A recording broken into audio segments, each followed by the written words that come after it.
So this is part 2 of string basics.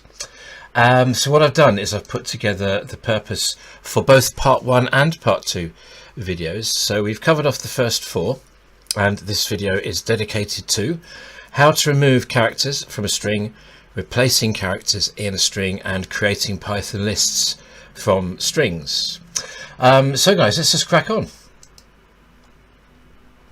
So for this demo, we are going to look at replacing one character with another character in a string. So that's the Python replace function, and also removing trailing characters. Now normally the strip function is used for removing trailing blanks, but in fact you can use it to remove any unwanted characters from the beginning or the end of a string. And I thought we'd have a bit of fun with this one. So we're going to take a user's name, and then we're going to replace some of the characters with emojis. And you can see already on the screen, guys, that I have got what are called the Python UNICODE strings, and I've assigned those to constants. So as you can probably gather, the smiley face code, okay, has been assigned to a constant called smile, and an emoji, which is a small snowman character, has the code that you can see on the screen, and that's been assigned to the constant snowman. And you may have seen this used in previous videos, guys, but I will go through it again at the end of the demo. Okay, so the first thing we need to do is to get some user input. So let's say name equals, and then we're going to want to input with a prompt. Okay, so let's say please input and last name with spaces at either end. Okay, let me just move that out for you so you can see it a little better. There we go. So please input your first and last names with spaces at either end. Okay, and let's just print that out to confirm. So we'll say print your input was, and then concatenate with the current value of name. So the reason I've asked for trailing spaces at the end, guys, is so I'm forcing the user basically to give us an excuse to use the strip function, but that's cool. What I'm also going to do, actually, whilst I think of it, is I will use this demo to put in an example of the upper or lowercase as well, because we looked at that in a previous video, but we didn't use it in context really.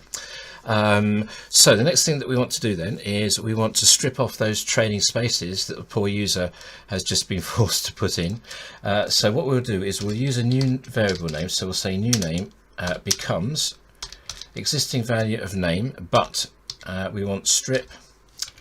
Okay, and let me just zoom in a little bit. So this is the format, guys. It's a dot function format, which you would have seen in the previous video, if not before. So we have name.strip. Now in that bracket there, you can put other characters apart from blanks. Okay, but if it's just blanks, then you leave it as default, which is nothing in those brackets. Okay, so that's how that particular function works. So we're taking off those trailing blanks, and once we've got that, we'll change the case to uppercase. So let's do new name becomes the old version of new name. Okay, and then we want uppercase. I think we'll choose uppercase. Okay, so that then becomes all uppercase characters for the user's name. And the first thing that we're going to do is we're going to replace the space in between the user's names with a smiley face. So let's do new name. Okay, becomes new name, and then we want dot replace. Same type of format again.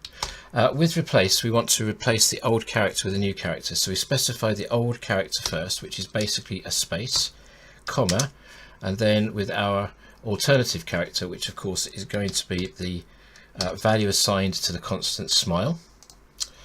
Okay, which will do nicely. And the other thing that I'm going to want for a little bit later is a len constant, which will be len, as always, guys, of our string.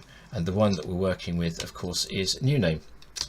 Okay, so that essentially will strip off the characters, and it will put a smiley face in between the user's first name and last name. So I thought the other thing which might be quite interesting to do is to replace all of the vowels with a snowman. I don't know where this came from, guys, okay, but it's just having a little bit of fun with using iteration and seeing what we can get from these Unicode characters as well. So let's loop. So we want loop let's put Python for loop. Okay, so we want to say for count in range, usual thing guys, so we want 0 up to but not including len.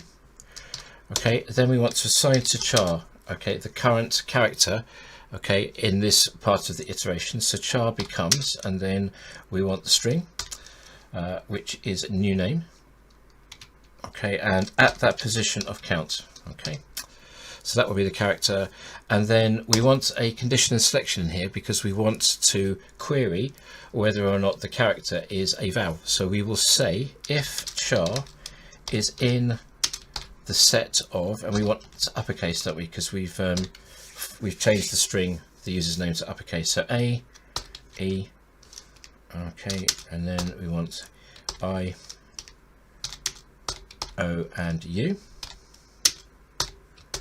There we go, and then we want to do something. So if that's the case, we want to replace the val, which is the current character, and we want to pop in a snowman. So you will do new name becomes, okay, new name, and then we want dot replace again, and the old character of course will be char, okay, and the new character of course is the code assigned to the constant snowman. So I think that should work. Let's put in here end of if block, and that's also the end of our for loop as well, so we'll pop here end of for loop. Okay, and I'm just, whilst I'm busy commenting, I'll just tidy up a little bit more as well. So let's put in here get user input, okay, and let's put in here just basically string manipulation, isn't it? Manipulation, that's what we're doing, string manipulation. And I think that'll do for comments. So I think we should be able to run this and see what we get. So let's pop this over so we can put some user input. Move it over a bit more. So please input your first name and last names with spaces at either end. So spaces, okay, and then Stephen Hill with spaces at the end too. It says your input was Stephen Hill, and guys, I've forgotten to do a print, haven't I? Dear oh dear. Right, okay, so let's print. I'm sure it worked, but let's print something like, let's do a new line as well whilst we're at it. So we want to say, let's do Happy Christmas, as we've got snowmen in there. So Happy Christmas, and then we want plus, okay, we want end of string plus to concatenate, and then we want the current value of new name. And let's put a little exclamation mark at the end as well, because we can. So hopefully we should have a bit more success this time. Alright, so please input your first and last names with spaces at either end. So space, Stephen Hill, okay, space, space, space.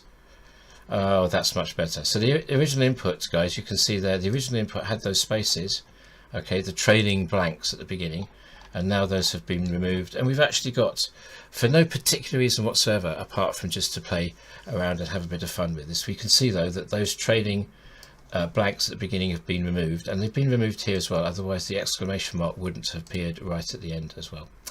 Anyway guys, so that's it for this demo. Now I did actually say, didn't I, that we'd go through exactly what these codes are. So these unusual looking string characters are the Python version of what are called UNICODE characters, okay, or UNICODE codes is probably a better way of describing them. And as I mentioned, you will come across these later on in the course, but if you want to have some fun with these in advance, there is a website that you can go to. Let me just bring up the website, and what I'll do is I'll bring it across into the record window so that you can have a look, and I will also put the website address on the YouTube page as well. So let's just move this over. Oops.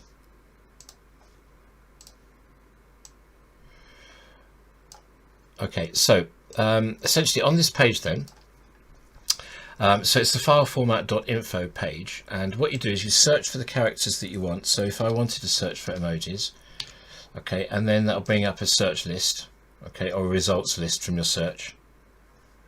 Okay, and then you want the complete list of emojis, and you can type in, guys, any particular description of any character that you want to, like for example a pound sign or a dollar sign or euro sign or whatever you want. You just type in that free text.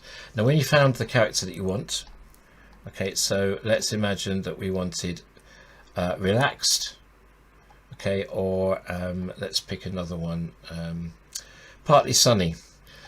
So if you wanted that particular character, you click on the end code, which is the sort of raw Unicode code, okay, and then on the following page it will give you the language equivalent, okay, or the string you need to use for your particular language. So there's Python. They're mostly the same actually, with slight variations on the syntax. But what you then do, once you've found your Unicode code and your language string equivalents, is you literally copy it off the browser straight into your code. Okay, and then you can use that in a similar way that you've seen me do just now. Okay, right, so I think that is it for this demo, guys.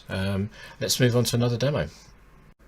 So for the final demo, I'm going to show you how to create a list, a Python list, from a string.